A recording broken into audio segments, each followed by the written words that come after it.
que paseaba por los barrios, ¿no? Y que a ver, si tampoco queremos un Estado policial. Bien, exacto.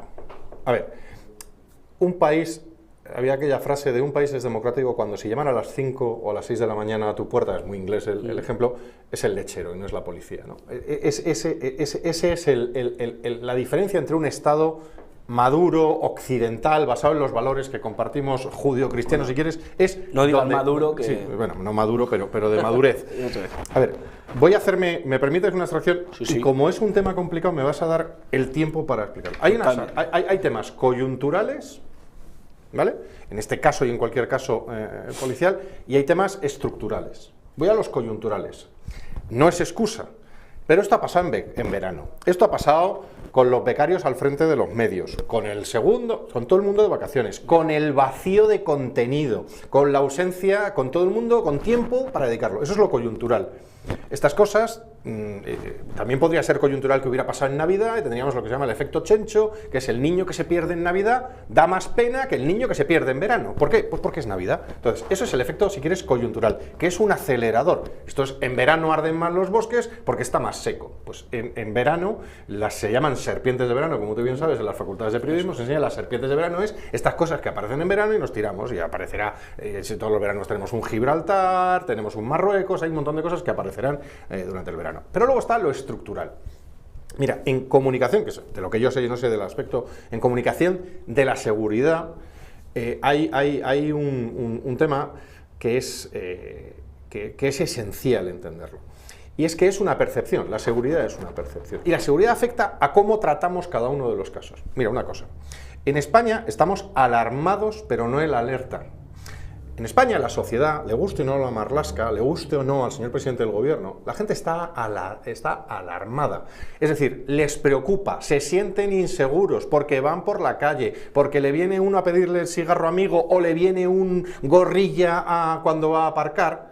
A mí me ha pasado viniendo aquí a esta redacción. He tenido dos personas que se me han acercado con cuestiones que son paralegales. Esto se consolidó en el Nueva York de los años 90, el Nueva York, la imagen de Nueva York, la percepción de seguridad de Nueva York era horrible. Y se aplicó una teoría que se llama la del no broken windows. Es decir, si tú permites que una ventana esté rota, continuamente vendrá el del graffiti. Y cuando viene el del graffiti, viene el traficante que le vende los sprays al grafitero. Pero después del que vende los sprays, viene el que le vende la droga. Y viene el que trafica con droga. Y ya tienes el ambiente. Y eso se soluciona con la política que se llama de no broken windows. Eso lo que viene a decir es que la percepción de la seguridad son una serie de capas en las que todas ayudan a esa percepción. Y digo, estamos alarmados, pero no en alerta. No es lo mismo.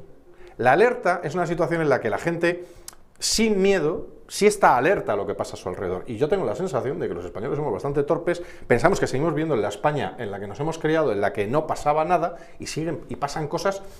Pero por esto que te digo, desde la ventana rota, yo me he hecho aquí una lista mientras escuchaba Perdigro y escuchaba a los expertos. Mira, la violencia siempre existe, siempre ha existido, pero también hay cultura de la violencia. Hay determinadas culturas, se está fomentando determinadas actitudes agresivas, el tono, la forma de maltratar al otro, el llamar ultraderechista al otro, inmediatamente, es una forma.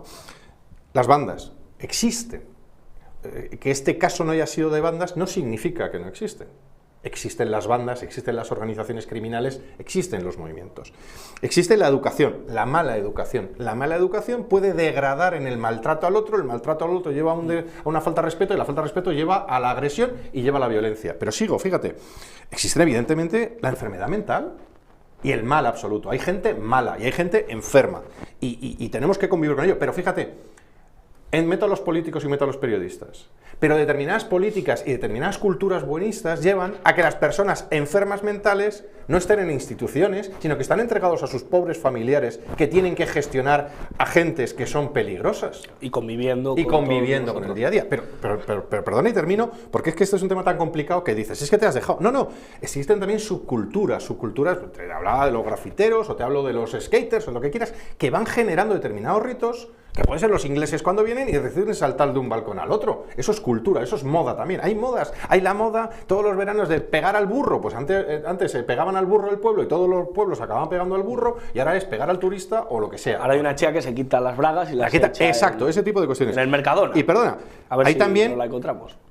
la mezcla, el conflicto. Hay conflicto social, y el conflicto social viene de, oye, barrios pequeños, mala calidad de las comunicaciones, pero también cuando mezclas etnias, culturas, también te puede sufrir el conflicto. Es decir, este caso no lo es, pero la situación de alarma y alerta viene de la suma de todo esto, en la que además tenemos malas políticas. Fíjate, por ejemplo, Perdiguero habla de que las cámaras de seguridad han sido fundamentales para este tema. Y sin embargo, esas cámaras, ya te digo que son ilegales, porque esas cámaras están apuntando hacia la calle y si han recogido a este chaval, esas cámaras están ilegalmente colocadas. Bendita ilegalidad. Bendita ilegalidad de que tienen un poquito más de ángulo. Porque un político buenista ha decidido que la grabación de la puerta de tu casa es ilegal. Es que tú no puedes grabar quién llama a la puerta de tu casa. O sea, que el buenismo hace mal. Tiene consecuencias. Las capas de todas y cada una de estas presencias o ausencias, en algunos casos de moralidad, ausencia de moralidad, en otras presencias de buenismos descontrolados, llevan a que pasen cosas. Por ejemplo, la negación, y acabo, la negación de que existe el mal, de que existen locos y existen malvados, porque nadie de esas izquierdas te va a reconocer que hay gente malvada intrínsecamente y que hay que encerrarlos y tirar la llave, ¿vale? Eso es un mal que provoca más males, en este caso, lamentablemente, con víctimas. Y a nivel político, recordarás perfectamente el 11M y aquello que se decía, claro, si es Al-Qaeda, si es unos moritos, beneficia al PSOE. Ahora parece que si el chaval era español, vale, beneficia al PSOE, beneficia a la izquierda. Esto es muy triste. No, es que ¿Qué sucede este argumento? Si ya es complejo el análisis de la circunstancia que lleva a la alarma social, la famosa alarma social, que no alerta, repito, está en alerta, no alarma, el problema que tenemos es que luego vienen los intereses, y vienen los intereses, y luego viene la comunicación interesada, y viene la comunicación de los que quieren vender periódicos. Es que España entró en una guerra en el 98 porque en Estados Unidos se querían vender periódicos, y porque se querían quedar, y los intereses era, y se querían quedar una provincia española y convertirla en colonia, que es otra cosa distinta. En Randolph Hearst, es que el premio Pulitzer se le entrega al mejor periodista y el señor Pulitzer era un creador de fake news contra España. Entonces esto hay que entender que hay intereses, en este caso políticos, que llevan al control de la información, a soltar una información o no otra, o a dejar sencillamente que la información fluya, y porque hay que añadirle a todo esto, que ya es historia de la comunicación, hay que añadirle además esta especie de periodismo popular en el que nos encontramos, que no cumple ninguna de las normas del periodismo, porque el periodismo puede ser muy malo, pero al menos cuando cumplen las normas, que en este momento no se cumplen, porque hay periodismo bobo, como tú bien conoces, y periodistas seguidistas, y todos publicamos lo mismo, y tú lo has vivido en el Congreso, y tantos periodistas que tratan de hacer otro periodismo de la pregunta, le dicen, no preguntes, que aquí no se pregunta nunca, pero hay también los intereses. Intereses que no neguemos, que algunos serán de los nuestros y otros son de los otros, pero que siempre, ahí me critican mucho por decirlo, las izquierdas son mucho más hábiles en aprovechar para sus intereses cualquier circunstancia, porque están alerta, porque tienen sus redes, porque no cometen errores, y esto es importante. A mí me cabrea mucho que alguien sea malo, me cabrea muchísimo más que ese malo o ese torpe sea de los míos. Entonces hay que ser crítico, hay que dar el codazo al de al lado de no metas la pata. Esto pasa en las manifestaciones. El que empieza a hacer el tonto, lo que mejor controla en una manifestación, el que no se desmadre, es que la gente controla al tontaina que siempre hay que tienes al lado. Y el que se excita, y esto es importante, al que viene a sembrar la cizaña.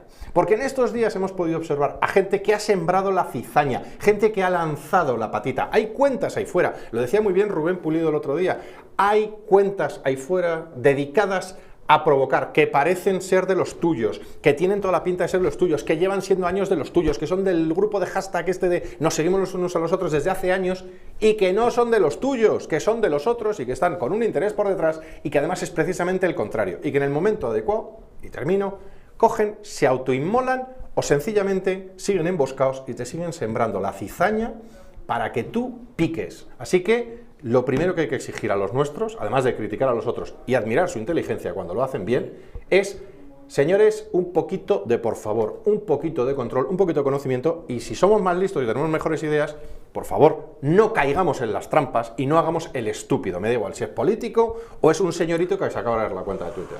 Cuidado con ellos. Vamos a